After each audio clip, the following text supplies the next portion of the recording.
Hello, Amplify family. Michelle Abraham, your host here today, and I'm bringing you another Michelle today. How exciting is that? I've got a behind the mic interview today with Michelle Greenwell, the host, not the co-host. You're the host, the host of Be Well with Michelle podcast. And I'm so glad you're here today, Michelle. I would love to say hi for you first before I share a little bit more about you. How are you doing? I'm great. Thank you so much for having me, Michelle. It's great to be here. You're welcome. Well, we've been planning this for quite some time, so I'm glad we finally got our schedules together to be able to make it happen. So, guys, let me tell you a little bit more about Michelle. She is got degrees like no tomorrow, but specifically a PhD in complementary integrative health. And she strives to support public to choose self-care and well-being options that create ease and flow in their lives. Michelle specializes in using movement to heal the body.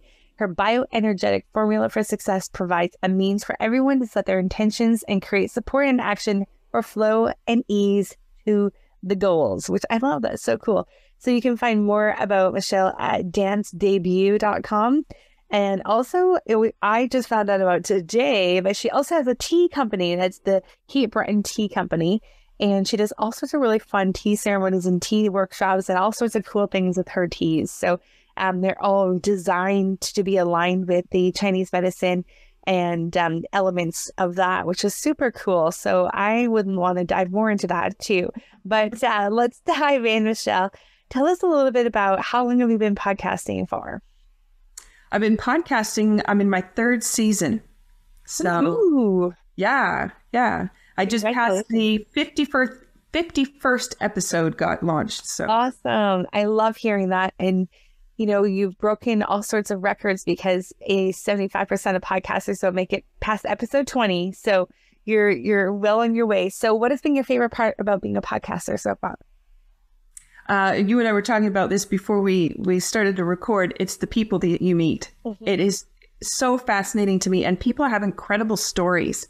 So I love hearing how they're transformed, which is where I like to put my focus, but also the tools that they brought forward from that and to help people with their self-care. And it's fascinating to me how many diverse ways we can do that, but also how many success stories we have.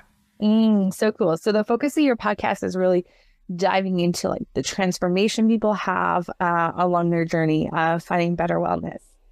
Mm-hmm. Exactly. Cool. And it's set up also so that when people are listening to the podcast, they actually get a balance. So it has a healing component to it. So you're listening, but you also get balanced at the same time. And that was more. How do you infuse that into your podcast? Yeah. So it's strategically put together. And so there's always a goal at the beginning. Mm-hmm. And then I will ask the person about their tea that they're drinking. And I will have whatever tea I'm going to bring up, which does promote my company, but it also provides me with the opportunity to promote an herb and what that herb can be doing to support. And then we'll have our conversation. But at the end, I always ask my guests for some kind of a movement activity that people could do to get up from listening to the podcast, or if they've been doing something else, to be able to take a break. Out of that process, it activates the innate healing potential.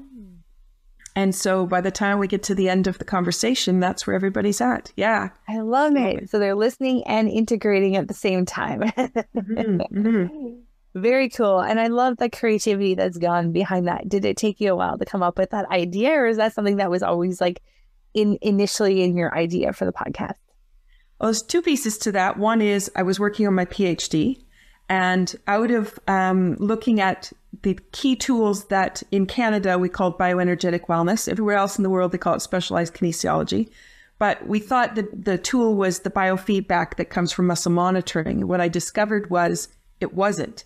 There were these series of activities that we do that always is encompassed in what we're doing. We just didn't really think about it. And those are key to what makes transformation happen.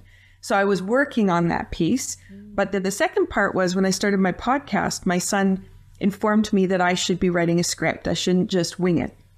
And I thought, well, I know what I want to say, and I'm not sure I really need to write it all down. But I thought, you know what? I'm going to humor him. I'm just going to go ahead with the script.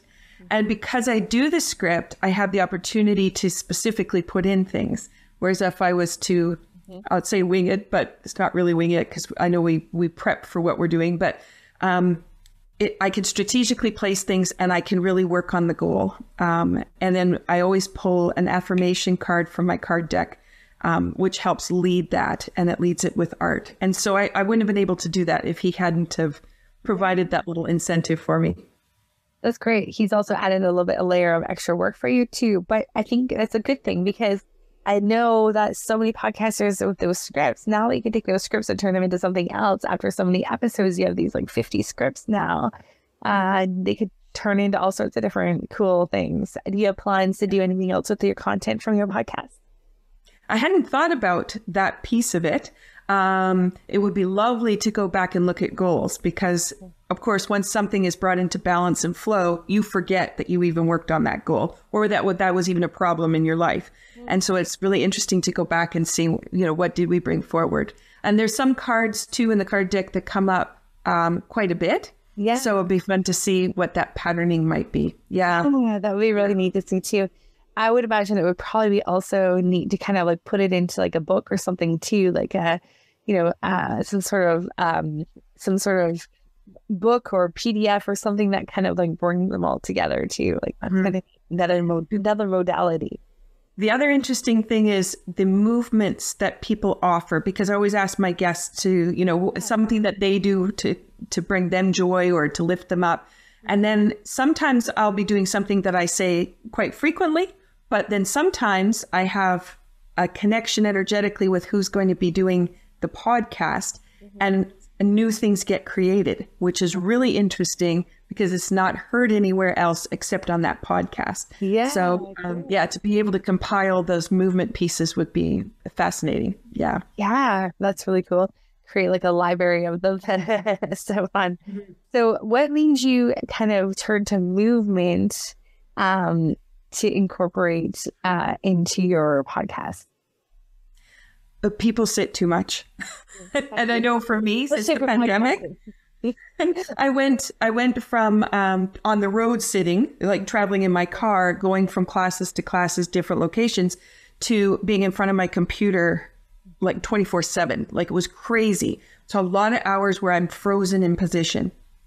And I know that for a lot of people, that's where they're at. And even when they're listening to podcasts, lots of them are driving. They may not be walking, or they might be sitting and maybe they knit or they do a craft, so they're still not moving. And so I really wanted to invite people to think about ways that movement could be snuck into things. It's not that you had to set your exercise time aside, but that you could be doing it while you're doing something else. Oh, I love that. I call it dynamic sitting because they teach people how to not sit at their desk, but to actually move at their desk while they're doing the work. So, so that links all that together. Very cool. Can you give us an example? Well, if you notice where you're,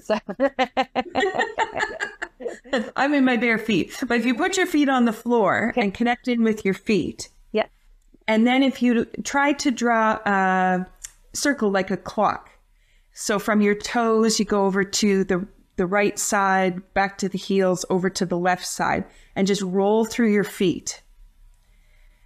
That is for stability. That can change the way you think, how you make decisions, the way you might be creative in something you're working on, just by rolling through your feet. Also, when you work with your feet, you actually inspire your eyes. And so with your eyes then, which are staring at a screen, you actually have a chance to give them some relief even while you're still doing the work. Yeah. Cool. And now you could take your feet from there and you could go to your pelvis, and then you could roll around the pelvis the same way, but use your feet as the inspiration. And still going in the same direction, or do you change? Same direction. You could go the other way too. I just picked clockwise, but you'll notice that as you get to the back, the lower back, if it's tight, you feel that. And exactly. And after you've done it a few times, it'll start to soften up. And that's an area where a lot of stronger decision-making kinds of things can get blocked. So if you have to make a big decision, that'll be often very tense. And so you want that to be nice and soft, and then decision-making just becomes that much easier. Yeah. Oh, I like it. Great. Yeah. For those of you guys that are just listening and not watching, we're kind of rotating in circles. We might make you a little bit dizzy if you were to be watching right now. That's awesome. I love those. It's so good to just kind of get up and shake it out. We've got a podcaster. She's launching her show coming up, and she does 1 minute exercises throughout the day. So she challenges people to go and do a 1 minute exercise every time you get up to go to the bathroom or something like that. And it's kind of interesting, but just those little movements can make a huge difference. Like, I'm already yawning because the oxygen is much better just from that little bit of movement. Right. And then you can start to feel the energy come up the body. So if anybody's listening that they were participating with us, you might notice your feet are buzzing. Yeah. That'd be the key. And then that the whole circulation is changing. So particularly in your legs where you're bent at the knee, you have water gets blocked. It can't flow down to the feet, or it can't send the toxins back up to the center of the body. Mm-hmm. So you have this opportunity to start to really open and move things. Yeah. Great. Yeah. We just are coming off of a couple of days after Potapalooza. And Potapalooza, unfortunately, is one of my worst days for sitting because it's like 16 hours. And I try to stand up between each of the speakers or stand up while the speakers are speaking, but it's a long day. And oh my gosh, my body's still recovering from that. And so I had to go out for a big walk afterwards and detox from all the screen time in the forest. I did a cleansing bath in the forest after. That's awesome. So Michelle, what's been your favorite podcast episode that you've done? Do you have a favorite? I mean, you might not have one, but you probably like a lot of them. But do you have an absolute favorite? That's really, really tough because, just so many exciting people to work with. I have really enjoyed working with Colin MacLeod, who is the Celtic fiddle guru, because he's played fiddle for me on the podcast. We've done things for the chakras. We've done voyages with music. If there's a topic him and I are kind of discussing just in our work, we'll turn that into a podcast. We'll say that needs to be recorded and we'll make a podcast with it. So that's been really fun. And my sister has joined me for season 3. And as a co-host? So she takes the fourth week of the month, and she's focused on raising money for a family in Malawi who have been devastated by all the storms that have passed through there. And so we do a conversation about how she thinks about asking them questions about what they need and how she could be of assistance.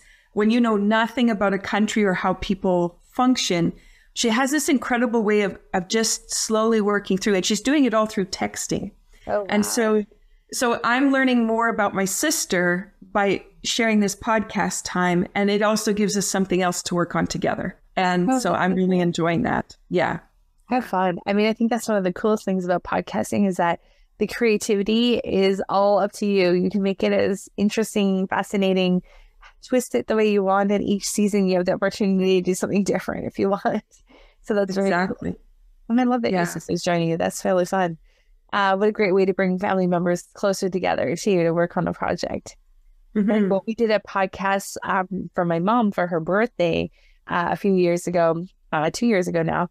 Some of her siblings were maybe getting closer to the end of their lives. And so we wanted to get them all on interviews. So we interviewed them all. We interviewed my aunts and uncles and my cousins. And we did a podcast for my mom as like a private podcast as a birthday present for her. It was cool. It brought us all together as family, like closer to do this project. It was really fun. That is a cool idea. I love it. It's a little legacy project, right? Like everyone can have all the stories. I wish I had a podcast with all my papa stars. He used to be a writer and wrote all sorts of really cool stories. It would be fun to have all of those like in his voice on a podcast, I think. So yeah. I think there's a whole business in that area and genre of podcasts, right? With all of our older generation that, have those stories from the wars and from all the different eras they went through and they're growing up and, the black and white TV to like now and craziness and yeah. So fun. Yeah. That's kind of a cool project. So Michelle, I would love to know what has been your favorite part about podcasting. It is people that you meet. It is connecting with the people. It is. But if I was to turn that back around and how have I grown out of it? Yeah. You talked about being able to, think on the fly when you don't have a script, to adjust to all kinds of technical issues that happen. And just to be able to communicate with people in so many different ways. So for me, it's really helped me to grow in what I'm doing. And although sometimes scheduling doesn't work out so well, other things are going on. I've been able to just step back and go, what's the most important? And then bring that back into the podcast. And that's been really fun. And also finding my own voice, because it's easy to interview other people. But this season, I wanted my voice to come through on the first week of the month. And so I dedicate it to the kinds of work I'm doing or some project I might be working on. And that has allowed me the opportunity to just speak and not be thinking about how can I promote other people, because I do that a lot, just intuitively. But that's been really fun too. So good. Yeah, sharing your own voice and getting your own voice in there. Something that I am working on as well. I have so many amazing guests I want to interview, but sometimes I don't do my own show. And so I think it's good to have your own voice in there. That way your audience gets to know you, gets to know you on a whole different level too. That's awesome. Yeah. So for speaking about some of the things that have helped you grow and over the last 3 seasons of your podcast, some of our listeners haven't started their podcast yet, or maybe been procrastinating a little bit like I did when I first got started. Do you have any words of wisdom now that you're 3 seasons in for those that are just still in the contemplation mode? Well, and that's the interesting piece is a lot of people talk about they're going to do it. Then they say, I'll do it when I have 6 podcasts in the can ready to go. Yeah. And it's too long. If you recorded one, send it out there. You might like it. You might not like it. You might want to change something, but you can always pull it back down. And so you can put it out there, see how people react to it, see where you want to place it, and then do the next one. Because if you put a lot of work into 3 or 6, and then you find out it's not exactly where you want it to be, you have 3 or 6 in, now you've got a format kind of underway, then you might decide you want to stick with it. I'm a person that jumps. When I go, this is what I want to do, or I'm intuitively guided to do something, I just jump. And sometimes it gets me in trouble, but most of the time I actually am delighted with where I end up and what I'm doing. And the podcast, I did ask my son for assistance because I needed to be able to record my opening part for the show and everything. And he had the ability to do that for me. And even working on that, like you were talking about with family, that brought him and I together on a project. But also I was able to incorporate a lot of things into just making that recording. So all the pieces that you want to work on, just jump. Don't think so much. I think sometimes we want it to be perfect, and it's never going to be perfect. Yeah, that analysis paralysis gets you every time. It prolongs the show. Yeah. There's a reason we call it evolving out loud podcasting, because the more you share your story, the more you share your voice, the more you just press record, the better it gets. And, if you're not embarrassed by your first few episodes, you waited too long to put them out there. Yeah. So everyone's first few episodes are not great. And, it's better perfect than done. Or it's better done than perfect is the thing, not the other way around. So I think that's awesome. That just get it out there and get going. This is some great words of wisdom. Michelle, anything else you'd like to share with our audience before we let you go today? And also, where can they find out more about you? We've got send them to your dance debut and also to your tea company. Yes, my full resources they can find on Linktree, and that can be very helpful because it's a direct link to everything. Yeah. So it's https:// that lovely thing you put at the front, and then linktr.ee/dance debut. DANCEDEBUT. That has all my resources in one spot. So I do operate as Dance Debut if it's anything to do with movement, and if it's to do with tea, then it's the Kate Breton Tea Company. And then I forgot the question you asked me, the one last thing that you wanted me to say. Oh, any last words of wisdom for our listeners today? And I had one until I went into all of the other pieces. I think it would be for podcasters to not take themselves too seriously. Yeah. And, have fun, because podcasting is fun. Yeah. And the other, for the listener, for those people who are spending time listening to the podcast, set yourself up so it's a balance when you're finished, because you can do that for yourself. And that's, make a cup of tea, put some movement in place. Maybe you go for your walk while you're doing it, while you're listening to the podcast, but also know what your goal is before you set out, because there's the reason you chose to listen to a podcast, and it has a title that's of interest, but think about what that's going to mean to you and where you want to go with your goal. And so if your goal is maybe you want to be a podcaster, then you think about, when I'm a podcaster, this is the podcaster I want to be. And now that I'm a podcaster, so you transition it over and you're now listening with a completely different ear. So know your goal before you start. Yeah. Yeah, I remember when I was first listening, it was like, okay, listening for the content was good. And then when you want to become a podcaster, now you're listening for like, okay, what does their intro sound like? Okay, how did they introduce that person? Okay, what's their music sound like? Whole different listening ear. I love that. Great reminder. Thank you, Michelle, for sharing that. Now, and thank you for joining me. So you've had two Michelles from opposite sides of the Canadian coast, one from the left coast, one from the right coast, one from the East Coast, one from the West Coast. It's been a lot of fun having you on today, Michelle. I'm super excited to learn more about your dance debut and come and try some moves with you. I'll have to remember those moves with my feet while I'm sitting so much at my desk, and try to get up and move more often. And I'd love to have some of your tea. So I'm going to go check that out. Amplify You family, go check out Michelle's stuff at her Linktree/dance debut. And go check out her podcast, Be Well with Michelle Greenwell. I love that you have Greenwell in your last name. So cool. It is all about wellness. Michelle, thank you for being here with us today. Amplify You family, go out and have a fabulous week. And don't forget to check out Michelle's podcast. Thank you, Michelle. You're welcome. All right. Take care, guys.